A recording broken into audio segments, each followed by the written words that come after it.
ഏവർക്കും സ്നേഹവന്ദനം. നമ്മുടെ നാടിനെ നടുക്കിക്കൊണ്ടിരിക്കുന്ന രാസലഹരി പദാർത്ഥങ്ങൾ മനുഷ്യ ജീവിതത്തെ തന്നെ ഇല്ലായ്മ ചെയ്തുകൊണ്ടിരിക്കുന്നു, സമൂഹത്തെ മൊത്തത്തിൽ നശിപ്പിച്ചുകൊണ്ടിരിക്കുന്നു.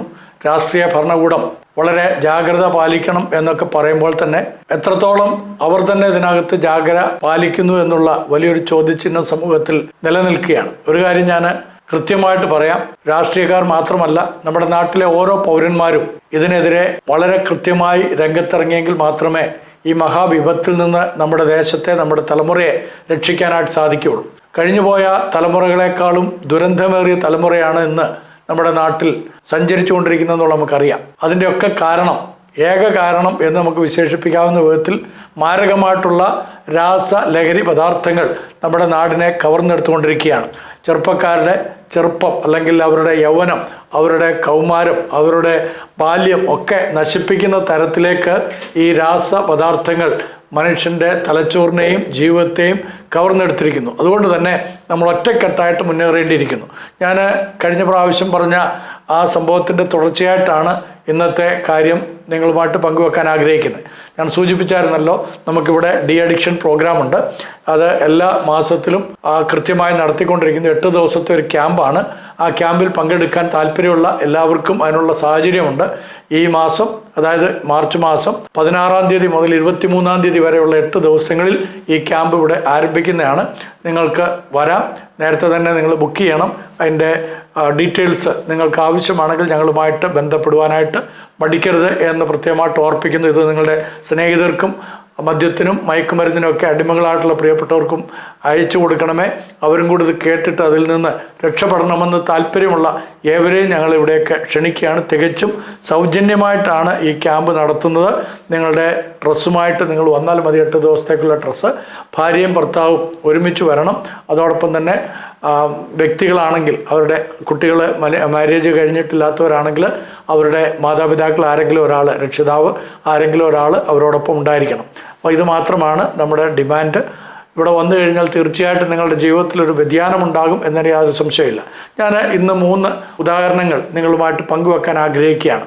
പല സന്ദർഭത്തിലും നമ്മൾ വിചാരിക്കുന്നത് കള്ള്, കഞ്ചാവ് അതുപോലുള്ള ലഹരി പദാർത്ഥങ്ങളാണ് നമ്മളെ നശിപ്പിക്കുന്നതെന്ന്. എന്നാൽ നമ്മളാരും തന്നെ ചിന്തിക്കാത്ത നിരവധി രാസവസ്തുക്കളും അതേപോലെ തന്നെ മാരകമായ ലഹരി പദാർത്ഥങ്ങളും നമ്മുടെ സമൂഹത്തിൽ, MDMA ഒന്നും അല്ല ഞാൻ ഉദ്ദേശിക്കുന്നത്, അതൊക്കെ പോലീസിന് കണ്ടാൽ അറിയാം, അല്ലെങ്കിൽ എക്സൈസുകാർക്ക് കണ്ടാൽ അറിയാം, അവരത് പിടിക്കാനായിട്ടൊക്കെ സാധിക്കും.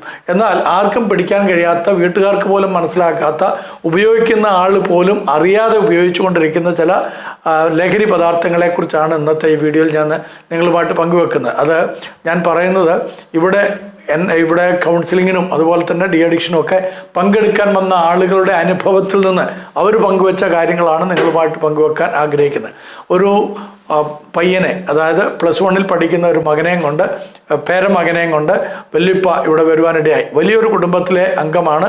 സാമ്പത്തികമായിട്ടും സാമൂഹ്യപരമായിട്ടും സാംസ്കാരികപരമായിട്ടും മതപരമായിട്ടും വളരെ ഔന്നത്യത്തിൽ ജീവിക്കുന്ന കുടുംബം. അവൻ്റെ മാതാപിതാക്കൾ വിദേശത്താണ്. അവൻ്റെ ഗ്രാൻഡ് പേയോടും ഒപ്പമാണ് താമസിച്ചുകൊണ്ടിരിക്കുന്നത്. മറ്റൊരു സ്ഥലത്തു നിന്നാണ്, വളരെ ദൂരത്തു നിന്നാണ് അവർ ഇവിടെ വന്നത്.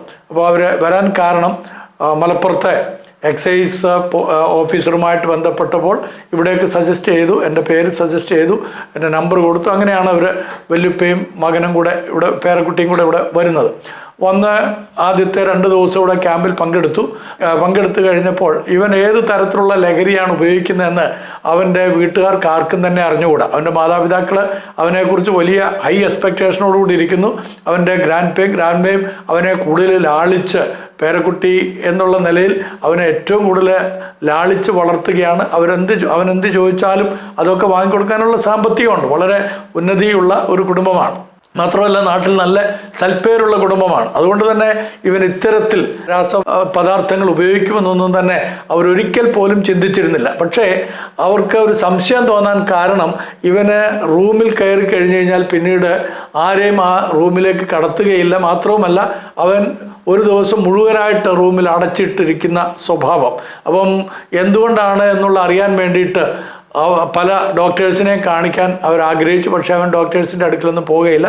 അപ്പോഴാണ് അവർക്കൊരു സംശയം തോന്നി, ഇവൻ എന്തെങ്കിലും മാരകമായിട്ടുള്ള രാസപദാർത്ഥങ്ങൾ ഉപയോഗിക്കുന്നുണ്ടോ, ലഹരി പദാർത്ഥങ്ങൾ ഉപയോഗിക്കുന്നുണ്ടോ, അങ്ങനെയാണ് എക്സൈസുമായിട്ട് ബന്ധപ്പെടുകയും ആ എക്സൈസിൻ്റെ നിർദ്ദേശപ്രകാരം ഇവിടെ വരാൻ ഇടയാത്തീരുകയും ചെയ്ത്.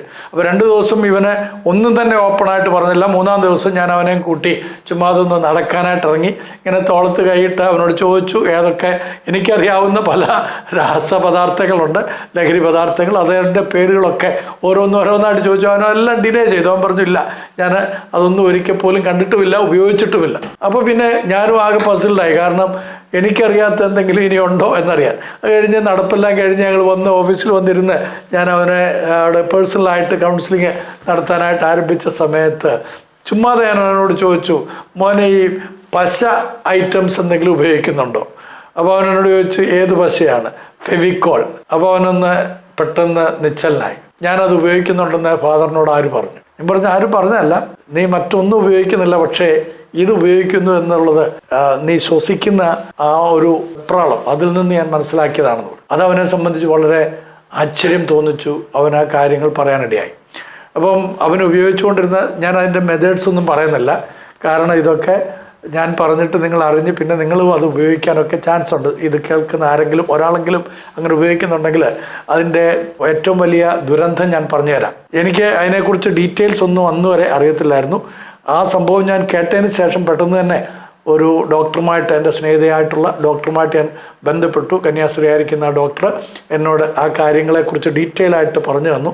ഇങ്ങനെ ചില ചെറുപ്പക്കാർ ഉപയോഗിക്കുന്നുണ്ട്, അത് ഉപയോഗിച്ച് കഴിഞ്ഞാൽ ഉണ്ടാകുന്ന ദുരന്തം അവർക്ക് ശ്വാസകോശങ്ങൾ അടഞ്ഞു പോവുകയും അത് തുടർമാനമായിട്ട് ആഴ്ചയിൽ ഒരിക്കൽ പോലും ഉപയോഗിച്ച് കഴിഞ്ഞാൽ ശ്വാസകോശങ്ങൾ അടഞ്ഞു പോവുകയും അവർക്ക് പെട്ടെന്ന് തന്നെ മരണം സംഭവിക്കുകയും ചെയ്യാം എന്നുള്ളത്.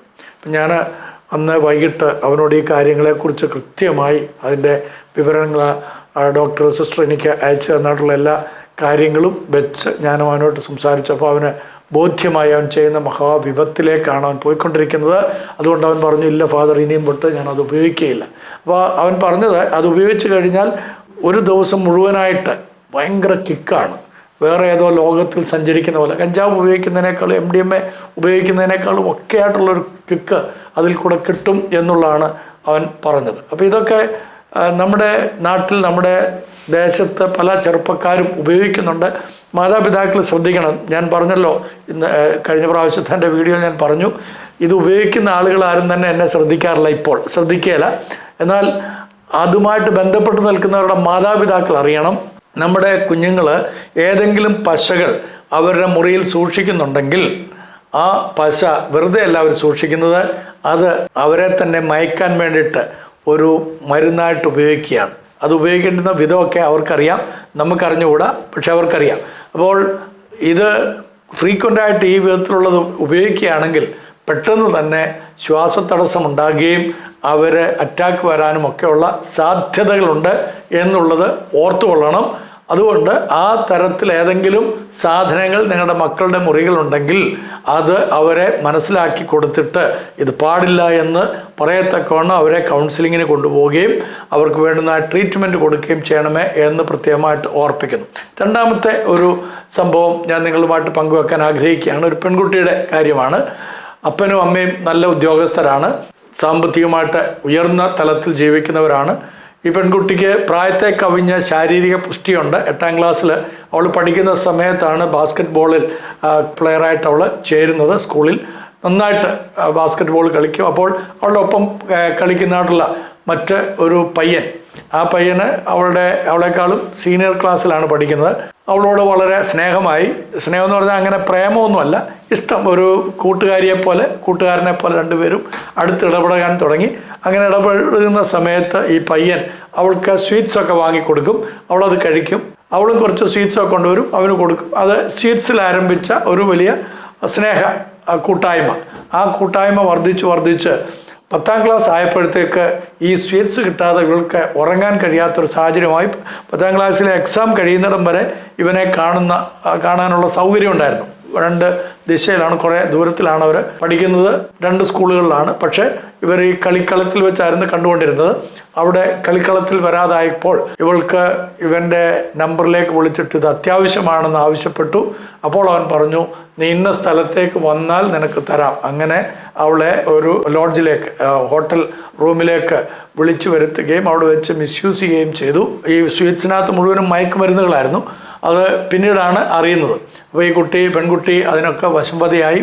ക്രമേണ അത് വലിയ പ്രശ്നമായി, വലിയ വാർത്തകളുമൊക്കെ പല സ്ഥലങ്ങളിലും വന്നു. ആ സമയത്ത് അതെനിക്ക് വേണ്ടപ്പെട്ട, എനിക്ക് ഏറ്റവും പരിചയമുള്ള ഒരു കുടുംബത്തിലെ കുട്ടിയാണ്.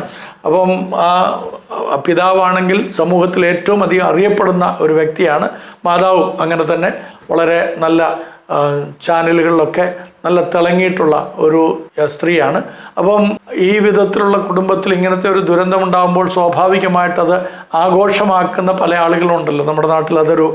അങ്ങനത്തെ ഒരു സമ്പ്രദായമുണ്ട്. ഞാൻ ആ സമയത്ത് കേരളത്തിന് വെളിയിലായിരുന്നു ഒരു മീറ്റിങ്ങിന് വേണ്ടിയിട്ട്, കുറച്ച് ദീർഘദിവസങ്ങളിലെ മീറ്റിങ്ങിന് വേണ്ടി പോയ സമയത്താണ് ഈ വാർത്ത എൻ്റെ ശ്രദ്ധയിൽപ്പെടുന്നത്. എനിക്ക് ഇത് കേട്ട് കഴിഞ്ഞപ്പോൾ സഹിക്കാൻ കഴിഞ്ഞില്ല. ഞാൻ എൻ്റെ പല പ്രോഗ്രാംസും വേണ്ടാന്ന് വെച്ച് മടങ്ങി വന്നു.